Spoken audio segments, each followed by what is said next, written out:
apakah Allah yang memerintahkan kepadamu dengan ini? Kata Ibrahim, nah. Kata Hajar, idzan la yudayyi'una, berangkat kau Ibrahim, berangkat. Allah tidak akan menyia-nyiakan kita di sini. Ini keyakinan yang harus ada di diri kita. Ketika Allah berikan ujian kepada antum, yakin ujian itu sudah ditakar sesuai kemampuan antum. Loh, kenapa ada orang yang bunuh diri? Kita tidak sabar dia.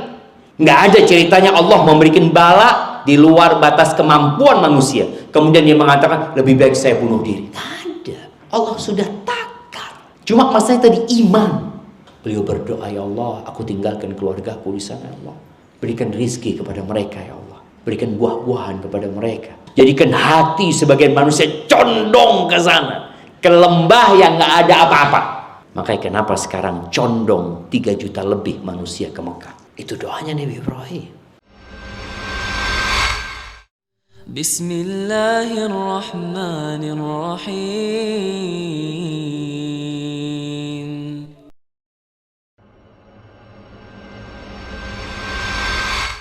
Kita tuh selalu berpikir dunia ini enak-enak aja. Enggak, dunia ini tidak bersahabat dengan siapapun. Antum pikir bersahabat dengan para nabi? Enggak bersahabat dengan para nabi. Kita tahu bagaimana ceritanya Nabi Adam alaihissalam. Beliau diturunkan ke muka bumi ini. Bertahun-tahun ingin punya anak, nggak punya anak. Akhirnya punya anak. Tapi ternyata anaknya dibunuh sama kakaknya. Bayangin, gimana bapak dapat ujian ketika Qabil membunuh Habil. Gimana perasaan ayah? Itu ujian dari Allah Subhanahu wa ta'ala. Bagaimana Nabi Adam yang sebelumnya merasakan nikmat surga kemudian tinggal di muka bumi ini. Nabi Nuh alaihissalam, bagaimana Allah kasih ujian di istrinya sendiri. Istrinya yang satu rumah nih sama anaknya nggak nurut. Ditambah kaumnya. Beliau berdakwah 950 tahun, jemaah. 950 tahun. Wa ma amana ma'ahu illa qalil. Tidak beriman kecuali sedikit. Dalam riwayat Ibnu Abbas dikatakan 80 orang, jemaah. Bayangkan ya, 950 tahun yang beriman hanya 80 orang. Gimana? Beliau sabar. Nabi Ibrahim diuji sama orang tuanya. Dikasih ujian nih. Menghadapi orang tuanya. Didakwain orang tuanya, malah dimarahin anaknya. Jadi antum ketika mendapatkan ujian tersebut, antum mendakwain orang tua, anak dikucilkan ustaz, anak dimaki, anak ini itu. Nabi Ibrahim nabi. Diusir sama bapak. Nggak cukup diusir, dibakar sama kaumnya. Dibakar tuh Nabi Khalilur Rahman. Artinya memang perlu ujian itu. Dan perlu kesabaran. Sabar lagi, sabar lagi, sabar lagi. Udah dibakar, selamat. Selesai ujiannya? Enggak. Nggak dikasih anak sama Allah. Minta anak. Rabbi habli minas salihin. Nggak dikasih. Besok minta lagi, Rabbi habli minas salihin, nggak dikasih. Tiap hari 1 tahun udah berdoa nggak dikasih. 10 tahun berdoa nggak dikasih. 30 tahun berdoa belum dikasih. 40 tahun berdoa belum dikasih. Baru dikasih umur 86 tahun. Baru dikasih. Sabar gitu. Dan kita yakin Allah tidak pernah ingkar janji. Pasti dikabulkan. Nah, Allah pasti mengijabah doa hambanya. Tapi ijabah dari Allah itu tidak selalu yang dipinta dikasih. Ada orang yang doa minta sembuh, sampai mati nggak sembuh. Kita lihat. Kan katanya Allah janji ngabulkan doa. Tadi dikabulkannya doa itu 3. 1 dari 3 hal. Kita lihat ada orang-orang berobat ke sana, berobat ke sini, sampai berangkat ke Mekah, umroh, haji, minta supaya Allah kasih kesembuhan, sampai meninggal dunia nggak sembuh. Apakah berarti doanya tidak dikabulkan? Dikabulkan. Asalkan syarat dan ketentuannya terpenuhi. Saudara-saudara kita di Gaza, Bukankah hampir setiap Jumat kita doakan bersama-sama? Sebagian kita mendoakan secara pribadi. Tapi kenapa sampai sekarang seperti itu? Tadi Nabi Ibrahim baru dikasih umur 86 tahun. Baru dikasih. Alhamdulillah. Walaupun anak yang pertama ini bukan dari Sarah. Sarah itu jamaah, kalau baca sejarah ya, disebutkan tidak ada wanita yang lebih cantik dari Sarah setelah Hawa, istrinya Nabi Adam. Makanya kisah bagaimana Raja Mesir itu menginginkan Sarah ini cantik sekali. Akhirnya Sarah merelakan budaknya dikasihkan ke Nabi Ibrahim, Hajar. Lahir ini anak yang ditunggu-tunggu. Kata Allah, taruh di Mekah.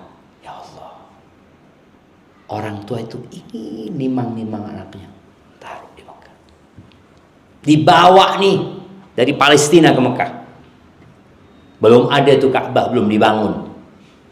Diletakkan di sana.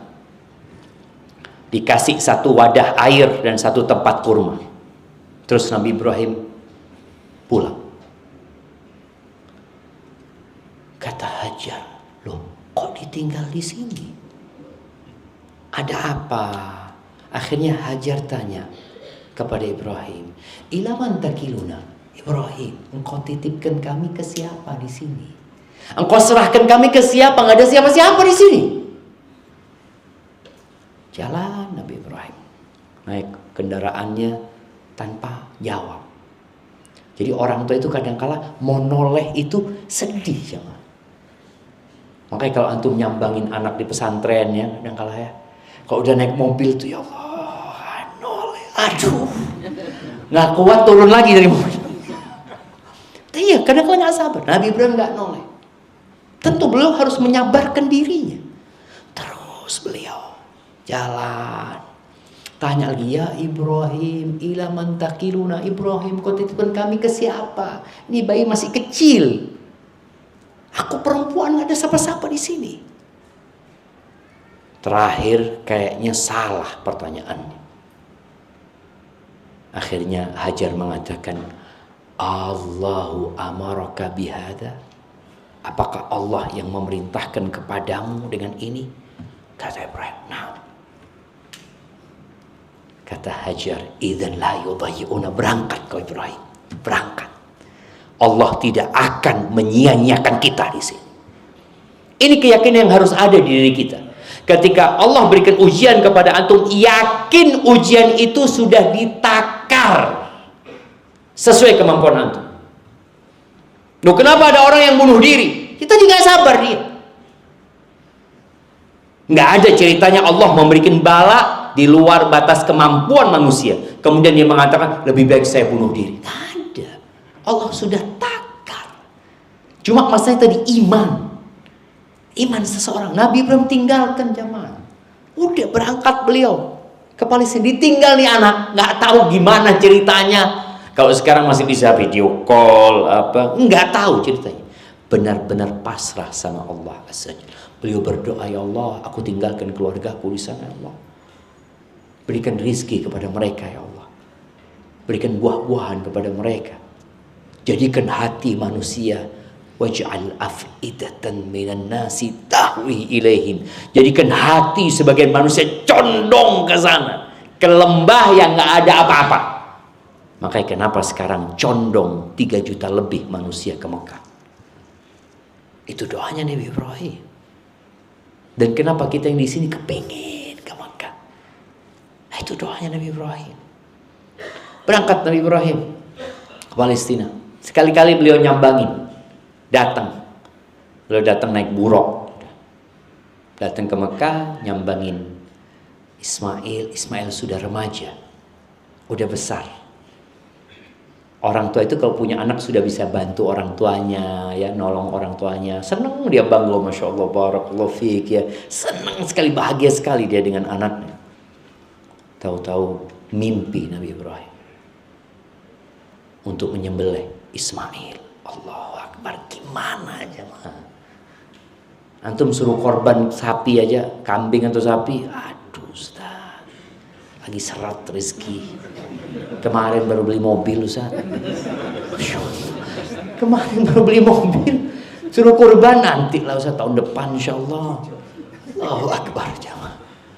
Antum bisa lihat Nabi Ibrahim mengatakan kepada, dengan berat tentunya, ya bunayya.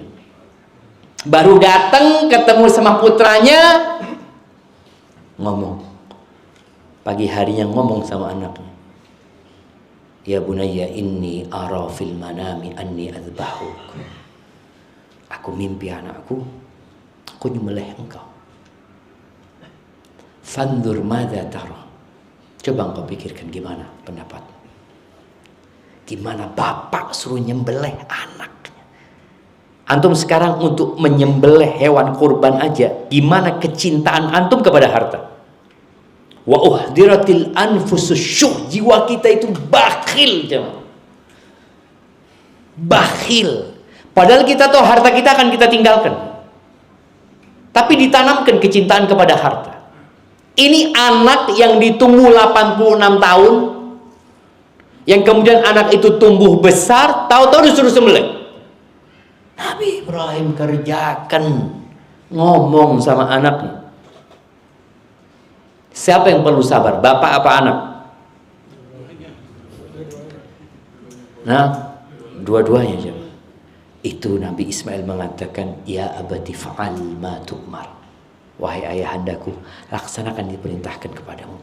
Satajiduni insyaallah minas sabirin. Engkau akan mendapati aku termasuk orang-orang sabar, insyaallah ayahku. Laksanakan. Masya Allah jemaah. Itu Nabi Ismail. Dan disembelih sama Nabi Ibrahim. Bukan pura-pura ya. Kayaknya mau datang ganti, nggak ada. Kita kan kalau sekarang dengar ceritanya kan Allah ganti, nggak kayak gitu. Jadi dibawa beneran. Bagaimana Nabi Ibrahim merasa dia akan ditinggal sama anaknya, dan anaknya meninggal dunia di tangan bapaknya. Kita aja dengar anak kita meninggal dunia, sedih, tabrakan. Gimana sekarang akan jadi cerita Nabi Ibrahim sepanjang hidupnya, engkau nyembelih anak. Itu berat ya, dibawa, diasah itu belati supaya tidak terlalu sakit. Allahu Akbar jamaah. Diletakkan di lehernya, nggak bisa jamaah. Artinya benar-benar disembelih, bukan pura-pura gitu. Enggak.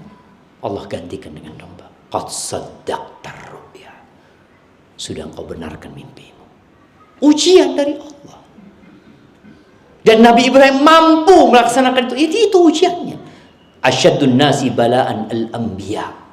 Orang yang paling besar balanya itu para nabi. Jadi yang bicara sabar itu Nabi Ibrahim sabar ketika dia mendakwain ayahnya, dibakar sabar, nggak punya anak sabar. Kemudian setelah itu punya anak disuruh pisah sama anaknya, sabar. Sampai kapan sabar? Sampai mati. Sampai mati. Berat ya Ustaz ya. Tapi ingat, fa inna ma'al usri yusra. Itu yang membuat kita jadi bersama kesulitan itu ada kemudahan. Bersama, ma'a itu bersama. Kadang-kadang diterjemahkannya sesudah. Ada yang sesudah, tapi ini bersama. Fa inna ma'a. Ma'a itu artinya bareng, datang bareng dia. Kadang-kala antum datang sama siapa? Sama kemudahan. Di mana? Ini belakang. Bareng mana datang. Kita kadang-kala nunggu itu gak sabar. Kayak tadi yang nunggu hadiah itu. Ternyata datang gitu hadiah gitu. Datang. Ada Nabi Ibrahim, terus Nabi Musa. Gimana jamaah? Antum bisa bayangin ujian yang Allah berikan kepada Bani Israel. Fir'aun yang berkuasa. Yudhabbihu abna'ahu. Itu bayi lahir disembelih. Laki sembelih. Gimana ibunya? Gimana orang tuanya? Ketika mau lahir sudah ditunggu sama bidan-bidan. Ditungguin. Yang hamil-hamil dikasih tanda. Hamil. Kapan lahiran? Datang. Laki sembelih. Disembelih. Bukan dibuang apa disembelih. Yudzabihu.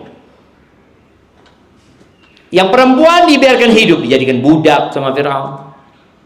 Na'udzubillah. Dan Nabi Musa dapat ujian itu. Kemudian kita tahu Nabi Musa sejak lahir dibuang sama ibunya. Bayangin. Kemudian dirawat sama Fir'aun. Lalu kejadian beliau melerai seseorang yang bertengkar kemudian meninggal dunia. Lalu Nabi Musa meninggalkan Mesir, hidup mengembala kambing. Itu perjalanan gak tahu Nabi Musa mau kemana. Sudah meninggalkan Mesir sudah. Kemana gak tahu. Tapi di sini orang yang beriman. Udah engkau jalanin. Jalan aja. Nanti gimana? Allah akan kasih solusi. Tapi tadi kita perlu sabar dan berharap kepada Allah Subhanahu wa ta'ala. Ada cerita dalam kitab Al-Mustaghithin Billah. Orang-orang yang hanya meminta pertolongan kepada Allah. Ada cerita Abu Sufyan, Abu Hassan ya. Dia itu punya utang. Nah, sebagian kita ini hidup dengan hutang. Siapa yang gak punya hutang? Masya Allah, Alhamdulillah, masih muda antum. Anak kasih hadiah. Nanti udah keluarga? Oh belum kan? Ya, nanti kalau sudah keluarga, mudah-mudahan gak punya utang juga. Nah, anak ketika bujangan, Alhamdulillah jamaah gak punya utang. Nikah langsung punya utang. Tadi ada mau cerita tentang cerita yang disebutkan dalam kitab Al-Mustaghithin Billah tentang seorang yang terlilit hutang yang namanya Abu Sufyan atau Abu Hassan ya. Yang akhirnya istrinya ngomong, "Bang, aku mohon engkau jangan minta tolong sama siapa-siapa." Malu gitu. Kau minta tolong sama Allah aja. Dia udah. Akhirnya dia berdoa. Allah kasih solusinya. Dan di antara solusi yang Allah berikan, yang kadang-kadang nggak masuk akal. Kan Allah mengatakan, "Wa man yattaqillaha yaj'al lahu makhrajan." Barang siapa bertakwa kepada Allah, pasti Allah kasih solusi. Wa yarzuqhu min haitsu la yahtasib. Dan Allah akan kasih rezeki dari arah yang tidak disangka-sangka. Karena Abu Hassan atau Abu Sufyan ini orang yang baik, terkenal. Akhirnya ada orang datang dari Khurasan mau haji. Dia titip duit sama dia. Dia ngomong, "Kau pakai nggak apa-apa, tapi nanti waktu butuh kau berikan kepada aku." Akhirnya dia lunasin utangnya. Alhamdulillah selesai. Tahu-tahu datang musim haji, dia minta lagi duitnya. Kata Abu Sufyan, "Tunggu ya, besok."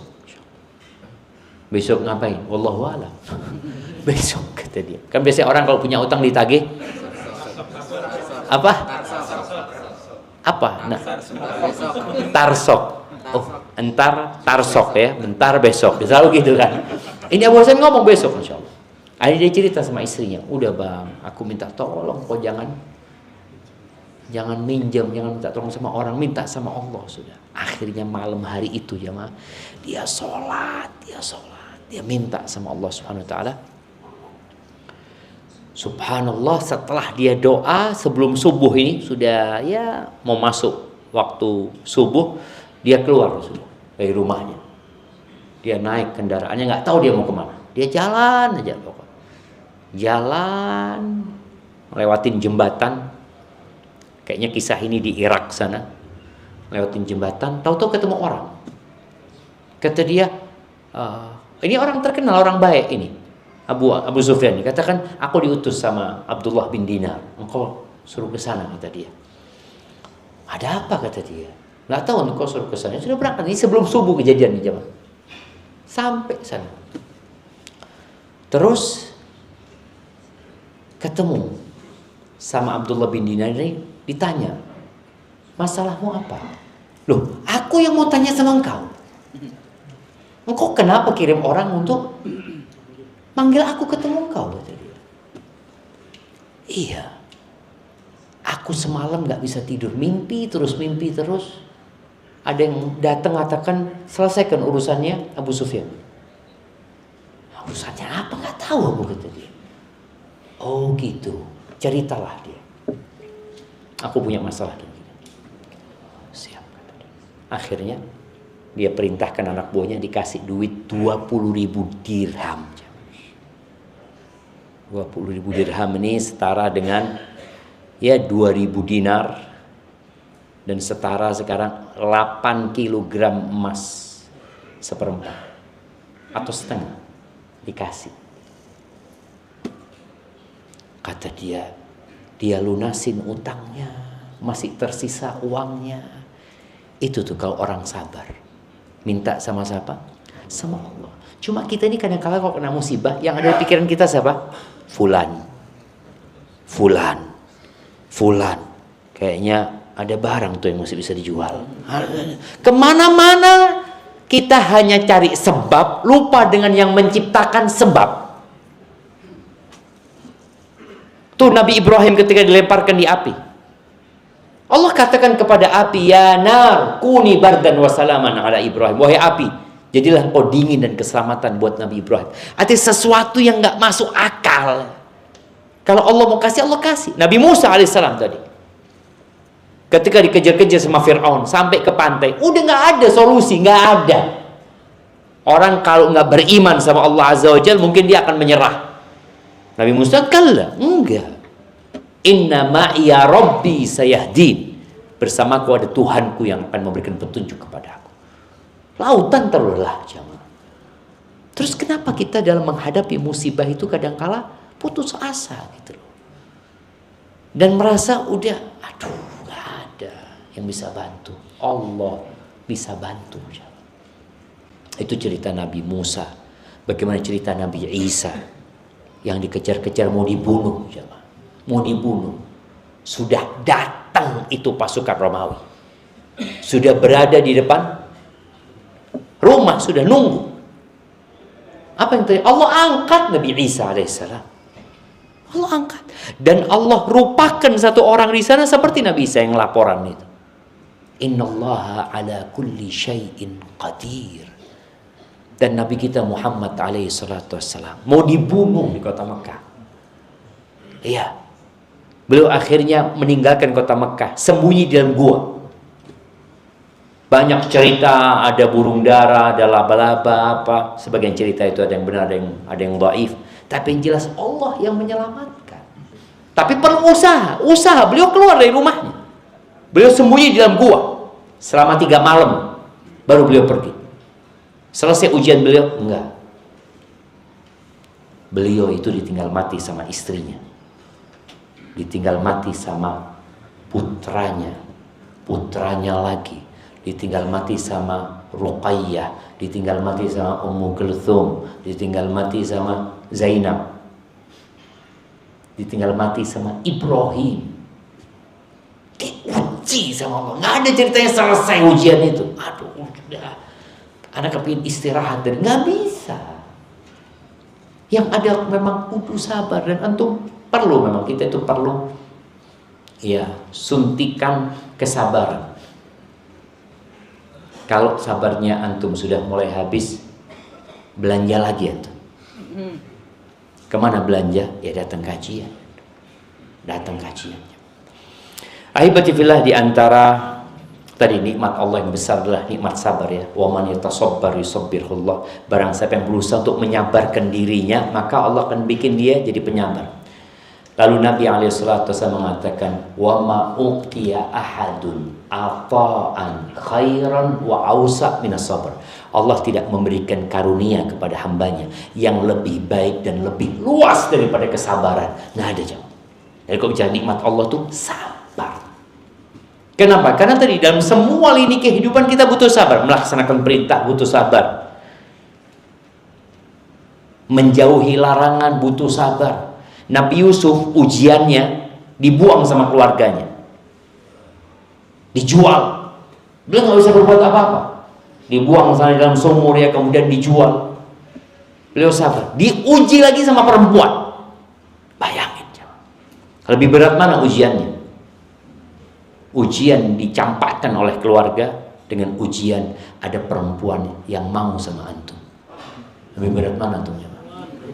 Yang mana Ustaznya? Wallahi sahih antum butuh sabar lebih. Makanya Nabi Yusuf minta penjara. Kalau aku tetap di sini rusak. Kadang-kadang kesabaran itu membutuhkan kita berkorban, mengorbankan kebebasan kita, mengorbankan pekerjaan kita. Anak harus tinggalkan pekerjaan ini. Oh, gimana? Antum makan apa? Terserah Allah sudah. Anak maksiat terus tempat ini. Minal ismah anda tajid, kata Imam Syafi'i mengatakan, termasuk penjagaan Allah itu ketika antum mau berbuat jahat, mau berbuat dosa, nggak ada sarana untuk berbuat dosa. Itu penjagaan Allah buat antum. Antum mau berangkat ke tempat maksiat, tahu-tahu disegel. Oh, segel sudah. Itu termasuk penjagaan Allah loh. Itu termasuk penjagaan Allah. Antum mau berangkat ke tempat maksiat, tahu-tahu mogok. Ya Allah, kayaknya nggak boleh. Betul, nggak boleh memang antum. Sejak sebelum berangkat antum nggak boleh melakukan itu. Jangan nunggu mogok terus baru ngomong nggak boleh. Lo nggak boleh. Cuma tadi termasuk penjagaan Allah itu ketika seorang dibikin nggak ada sarana untuk berbuat dosa, itu nikmat. Apa yang membantu kita untuk bersabar ya? Yang pertama, agar antum bisa bersabar, antum harus ingat dengan pahala yang Allah berikan.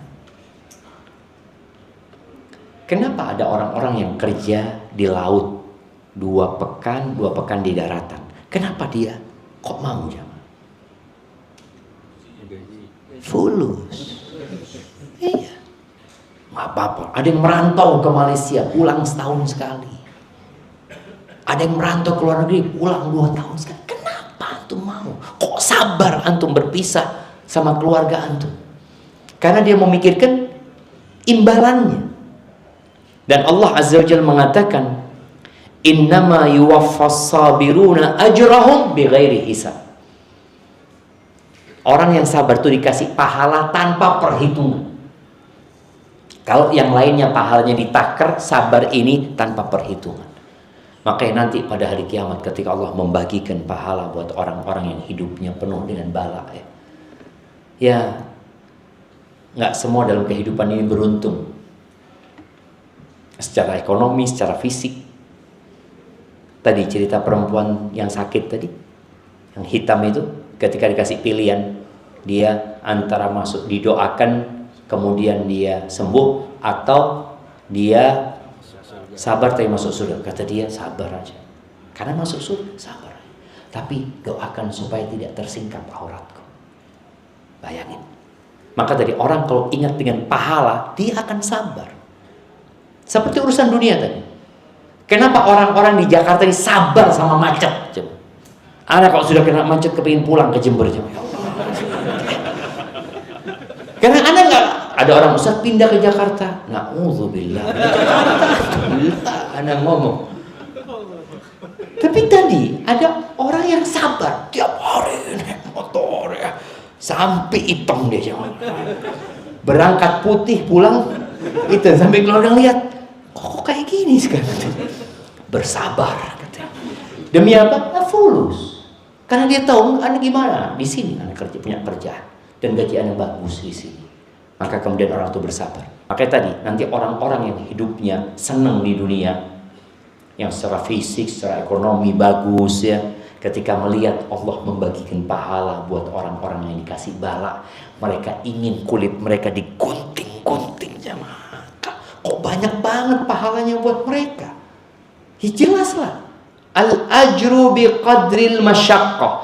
Pahala itu sebanding dengan kesusahan yang dialami. Enggak sama orang yang ke masjid jalan kaki sama yang antum naik mobil. Apalagi sekarang ada motor listrik. Yang ini jalan kaki, Masya Allah, nggak beli motor listrik kan tadi. Cuma pahala itu sesuai dengan kelelahan dan kesusahan. Makanya ketika ada seorang sahabat yang dia rumahnya jauh dari Masjid Nabawi, dia sholat selalu di Masjid Nabawi. Di kampungnya ada musola, ada masjid, cuma dia sholat di Masjid Nabawi. Rumah dia kira-kira di Bani Salimah, Masjid Kiblaten. Kalau antum ke Madinah itu ada Masjid Kiblaten. Dia selalu jalan kaki. Kata temannya, antum kenapa nggak beli keledai lah atau apa, supaya ya nggak capek gitu. Apa kata orang ini? Aku nggak kepingin rumahku dekat masjid, nggak kepingin. Aku kepingin langkahku dicatat sama Allah Subhanahu Wa Taala. Tadi orang ketika tahu dengan pahalanya, Subhanallah. Baik, kemudian ada sebuah cerita diceritakan oleh Abul Mahasin Taghri di kitabnya Duyumuz Zahirah ya. Dia cerita ketika Raja Nuruddin Mahmud Zinki itu menaklukkan Baniyas, salah satu negeri itu, ditaklukkan negeri itu, bersama dia ada saudaranya Nasruddin. Nasruddin ini tahu-tahu kena panah yang matanya hilang, maksudnya kena matanya dia, sehingga dia buta satu. Apa kata saudaranya? Nuruddin mengatakan, "Lau kushifat amma uidda laka minal ajr." Kalau dibukakan buat engkau ya, pahala yang engkau dapatkan gara-gara hilang matamu satu, engkau kepingin dua-duanya hilang. Langsung dia bersyukur sama Allah. Betul jangan. Jadi semua itu ada hitungannya sama Allah. Kita lihat penyakit yang sakit kepala, apakah sama pahalanya dengan yang Allah bikin dia stroke? Nggak sama pahalanya. Jadi sesuai dengan kelelahan. Pokoknya antum ketika melihat, ya Allah, insya Allah kasih pahala yang besar. Dunia ini cuma sebentar, aku akan meninggalkannya. Antum akan sabar. Kemudian yang kedua, ya tadi ana ceritakan para nabi, supaya antum bisa ambil pelajaran dari mereka. Nabi aja dikasih ujian kayak gitu, padahal mereka sudah diampuni dosa. Apalagi aku gitu yang banyak dosanya, sehingga antum akan lebih sabar lagi. Kemudian ya perlu yakin bahwa kalau antum bermasalah sama orang mendolimin antum, antum akan dikumpulkan sama orang itu nanti, dan antum akan ngambil hak antum full. Ya udah tenang. Kita kan kadang-kadang jadi, oh ya Allah, ini anak dizolimin sama orang ya. Sampai ada yang kasus di pengadilan, bapak sama orang lain itu kasus sampai turun ke anaknya, nggak selesai sengketa. Ketika itu sudahlah, anak akan tuntut di akhir, anak akan ketemu sama dia, selesai. Boleh nuntut. Jadi ketika kita yakin hak kita akan kembali kepada kita, maka kita akan sabar.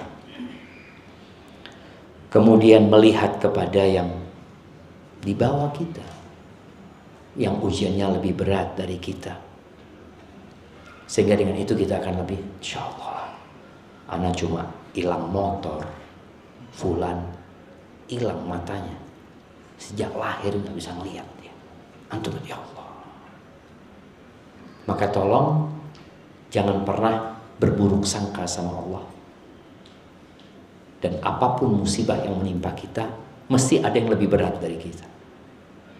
Dan musibah datang untuk menghapuskan dosa dan mengangkat derajat kita. Kenapa Nabi SAW menganjurkan kita kok untuk dekat sama orang miskin ya? Duduklah sama orang miskin, kumpul sama mereka. Itu membuat kita jadi nerima dengan kondisi kita, jemaah. Ketika antum lihat ada orang, antum makan apa? Wallahu a'lam lah. Kalau enggak hari ini puasa. Seperti itu. Jangan ngelihat ke atas.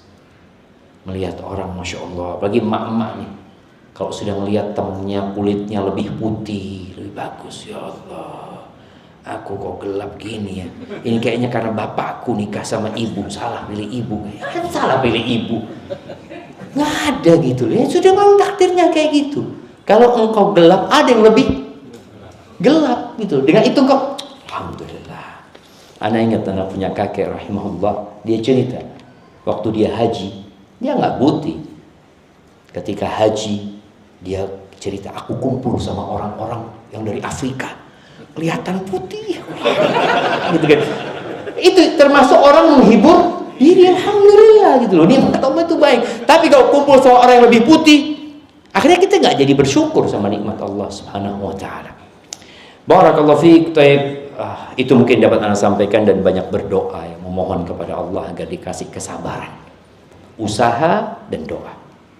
Sambil tadi melihat bagaimana sabarnya para nabi, bagaimana orang-orang yang kasih musibah lebih besar, dan yakin bahwasanya dalam musibah itu ada hikmah.